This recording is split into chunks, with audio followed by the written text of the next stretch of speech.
Hello friend, फिर से बहुत बहुत स्वागत है आप सभी का आपका अपना है यूट्यूब चैनल मेजर टारगेट पर। तो फ्रेंड, आज के इस वीडियो में हम लोग क्लास 10 के सामाजिक विज्ञान यानी कि सोशल साइंस के काफ़ी महत्वपूर्ण 8 मोस्ट इम्पोर्टेंट लघु उत्तरीय प्रश्न को बताएंगे। यानी कि इसमें टोटली जो है ना दोस्तों अत्यंत ही महत्वपूर्ण most important subjective type questions को बतलाने वाले हैं, ठीक है। और दोस्तों ये आप अगर अच्छी तरीके से पढ़ लेते, याद कर लेते ना, तो ये मेरा गारंटी कि आपके एग्जाम में जो है ना दोस्तों 100% लड़ेगा ही लड़ेगा। और दोस्तों अभी कम समय है, इसलिए जो परीक्षा में आएगा ना उसी को पढ़िए, ठीक है। और दोस्तों इसमें जो है ना हम लोग टोटली 16 फरवरी के लिए हम लोग स्पेशली लेके आ चुके हैं 8 मोस्ट इंपोर्टेंट लघु उत्तरीय प्रश्न जो आपके एग्जाम में 100% लड़ेगा ही लड़ेगा, ठीक है। और दोस्तों ये सभी प्रश्न को जो है ना अच्छी तरीके से घोल के पी लीजिए, क्योंकि इससे जो है ना आपको आपके एग्जाम में 8 मोस्ट इंपोर्टेंट ऑब्जेक्टिव यहाँ पे सब्जेक्टिव टाइप प्रश्न लड़ने वाला है। यानी कि ये सभी प्रश्न जो है ना दोस्तों ये सब्जेक्टिव टाइप प्रश्न को हम पढ़ाएंगे, ठीक है। तो फ्रेंड यहाँ पे फटाफट से क्लास को लाइक कर दीजिएगा। और दोस्तों चैनल पर नए हैं ना तो प्लीज़ दोस्तों जल्दी से आप फटाफट से चैनल को क्या कीजिएगा दोस्तों, यहाँ पे फटाफट से सब्सक्राइब कर लीजिएगा। और दोस्तों वीडियो को भी लाइक कर दीजिएगा। और यहाँ पे सब्सक्राइब करने के बाद बगल में नोटिफिकेशन बेल आइकन आएगा, इसे प्रेस करके जो है ना ऑल पर जरूर सेलेक्ट कर लीजिएगा। और दोस्तों इस क्लास को बिल्कुल आप शुरू से लेकर आखिरी तक जरूर कीजिएगा। तो चलिए शुरू करते हैं यहाँ पे आज के महत्वपूर्ण प्रश्न के साथ वीडियो को प्रारंभ किया जा रहा है। तो फ्रेंड ये प्रश्न जो है आपके एग्जाम के लिए अत्यंत ही महत्वपूर्ण है और दोस्तों आपके एग्जाम में पूछे जाएंगे। तो यहाँ पे आपको बताना है कि गुटेनबर्ग ने सर्वप्रथम प्रश्न ये कराया कि गुटेनबर्ग ने मुद्रण यंत्र का विकास कैसे किया, अत्यंत ही महत्वपूर्ण है, ठीक है। तो फ्रेंड यहाँ पे आपको बताना है कि गुटेनबर्ग ने मुद्रण यंत्र का विकास कैसे किया था, वही आपको बताना है, ठीक है। तो चलिए दोस्तों यहाँ पे संक्षेप में इसका उत्तर को समझते हैं। तो उत्तर में लिखना पड़ेगा कि गुटेनबर्ग ने मुद्रण यंत्र के विकास में महत्वपूर्ण भूमिका निभाई है, ठीक है। गुटेनबर्ग ने हैंड प्रेस के उपयोग से प्रेस के क्षेत्र में क्रांति लाई थी। और दोस्तों इसकी पुस्तक क्या थी, बाइबल को छपाया था, ठीक है। यानी कि कहने का अर्थ है कि गुटेनबर्ग ने मुद्रण यंत्र का विकास कैसे किया था। तो इसका आंसर कुछ इस प्रकार लिखना पड़ेगा कि गुटेनबर्ग ने मुद्रण यंत्र के विकास में महत्वपूर्ण भूमिका निभाई है। गुटेनबर्ग ने हैंड प्रेस के उपयोग से प्रेस के क्षेत्र में क्रांति लाई थी और पहली पुस्तक बाइबल को छपाया था, ठीक है। आपके एग्जाम में पूछे जाते हैं वस्तुनिष्ठ प्रश्न में कि गुटेनबर्ग का जन्म कहाँ पे हुआ था, तो जर्मनी में हुआ था, ठीक है। और दोस्तों गुटेनबर्ग ने सर्वप्रथम किस पुस्तक की छपाई की थी, तो बाइबल पुस्तक की छपाई की थी, ठीक है। तो ये सभी प्रश्न आपके एग्जाम में पूछे जाएंगे वस्तुनिष्ठ में भी और यहाँ पे सब्जेक्टिव टाइप प्रश्न में पूछे जा सकते हैं। तो इसका उत्तर जो है कुछ इस प्रकार आपको लिख देना है, ठीक है। अब चलिए फ्रेंड देखते हैं यहाँ पे दूसरा नंबर प्रश्न जो कि आपके एग्जाम के लिए अत्यंत महत्वपूर्ण है, स्पेशली यहाँ पे 16 फरवरी के लिए। तो यहाँ पे आपको बताना है कि राष्ट्रवाद को परिभाषित कीजिए, ठीक है। तो चलिए दोस्तों सबसे पहले यहाँ पे इसको डेफिनेशन कर लेते हैं कि राष्ट्रवाद क्या होता है। तो इसका उत्तर कुछ इस प्रकार लिखना पड़ेगा कि राष्ट्रवाद एक ऐसी भावना है जो किसी विशेष भौगोलिक संस्कृति सामाजिक परिवेश में रहने वाले लोगों में एकता वाहक होती है। राष्ट्रवाद क्या होता है कि राष्ट्रवाद एक ऐसी भावना है जो किसी विशेष भौगोलिक सांस्कृतिक सामाजिक परिवेश में रहने वाले लोगों में एकता का वाहक होती है, अर्थात अपने राष्ट्र के प्रति देश की भावना को राष्ट्रवाद कहते हैं। तो काफ़ी सिंपल डेफिनेशन है। तो आपको क्या लिखना है दोस्तों कि राष्ट्रवाद एक ऐसी भावना है जो किसी विशेष भौगोलिक सांस्कृतिक सामाजिक परिवेश में रहने वाले लोगों में एकता का वाहक होती है, अर्थात अपने राष्ट्र के प्रति देश की भावना को राष्ट्रवाद कहते हैं। तो कुछ इस प्रकार लिखिए, आपके एग्जाम में जो है ना दोस्तों फुल मार्क्स मिलेंगे, आपसे जो है ना एक भी नंबर नहीं काट सकता है। अब चलिए फ्रेंड देखते हैं यहाँ पे तीसरा नंबर प्रश्न भी बहुत ही इंपॉर्टेंट आपके एग्जाम के लिए 16 फरवरी के लिए। तो यहाँ पे आपको बताना है कि दांडी यात्रा का क्या उद्देश्य था, ठीक है, अत्यंत ही महत्वपूर्ण है। तो फ्रेंड यहाँ पे आपको बताना है कि दांडी यात्रा का क्या उद्देश्य था। तो इसका उत्तर जो है ना कुछ इस प्रकार लिखना पड़ेगा कि दांडी यात्रा का उद्देश्य समुद्र के जल से नमक तत्कालीन बनाकर नमक समय कानून का उल्लंघन करना था, ठीक है। तो यहाँ पे आपको क्या लिखना होगा कि दांडी यात्रा का उद्देश्य क्या था दोस्तों, समुद्र के जल से नमक तत्कालीन बनाकर नमक समय कानून का उल्लंघन करना था, क्योंकि आम व्यक्ति द्वारा नमक बनाना एक कानूनी अपराध था, ठीक है। और दोस्तों यहाँ पे लिखा हुआ है कि आम व्यक्तियों द्वारा नमक बनाना क्या होता है, कानूनी अपराध होता है, ठीक है। धीरे धीरे पूरे देश में नमक कानून का उल्लंघन किया गया। गांधी जी ने सविनय अवज्ञा आंदोलन की शुरुआत दांडी यात्रा से किए थे, ठीक है। आपके एग्जाम में पूछे जा सकते हैं कि ये जो गांधी जी जो सभी ने अवज्ञा आंदोलन की शुरुआत कहाँ से किए थे, तो दांडी यात्रा से किए थे। ठीक है, तो इसका उत्तर कुछ इस प्रकार लिखिए। तो चलिए इसको एक बार फिर पढ़ लेते हैं कि दांडी यात्रा का क्या उद्देश्य था। तो दांडी यात्रा का उद्देश्य समुद्र के जल से नमक तत्कालीन बनाकर नमक समय कानून का उल्लंघन करना था, क्योंकि आम व्यक्तियों द्वारा नमक बनाना एक कानूनी अपराध था। धीरे धीरे पूरे देश में नमक कानून का उल्लंघन किया गया।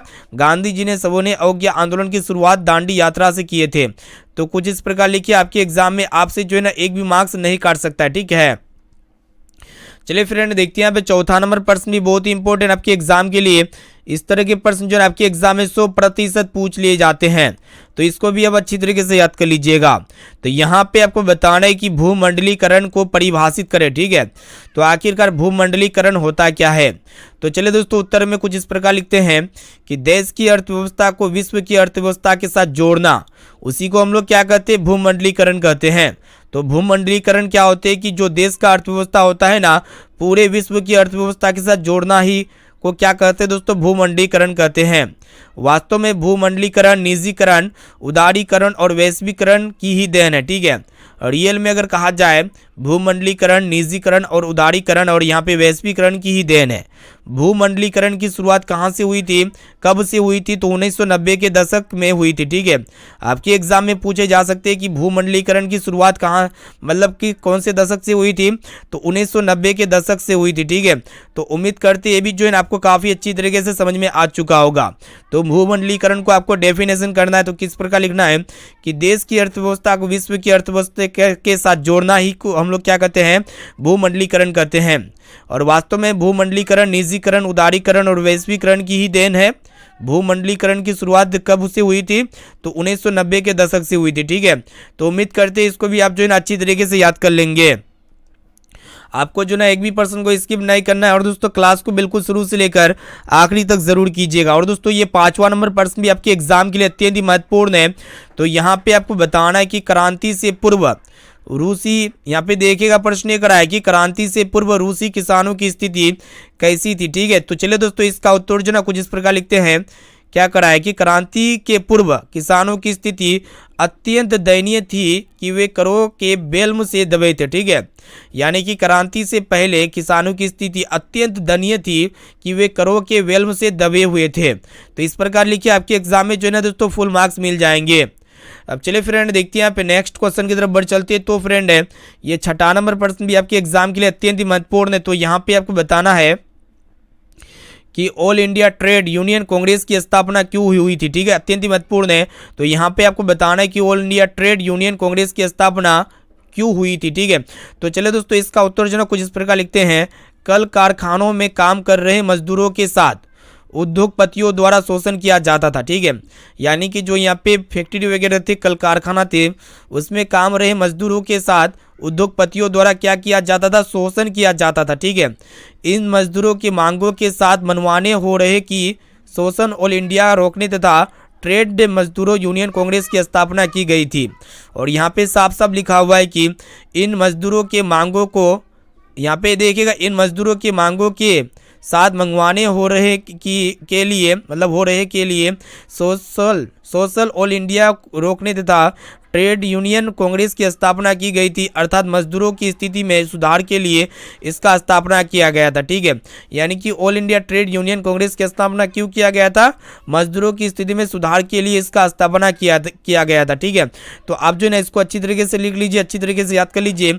आपके एग्जाम में जो है ना दोस्तों फुल मार्क्स मिलेंगे। ठीक है, और आपके एग्जाम में एक भी नंबर नहीं काट सकता है, मेरा गारंटी है। तो इसलिए क्लास को जो है ना दोस्तों बिल्कुल शुरू से लेकर आखिरी तक जरूर कीजिएगा।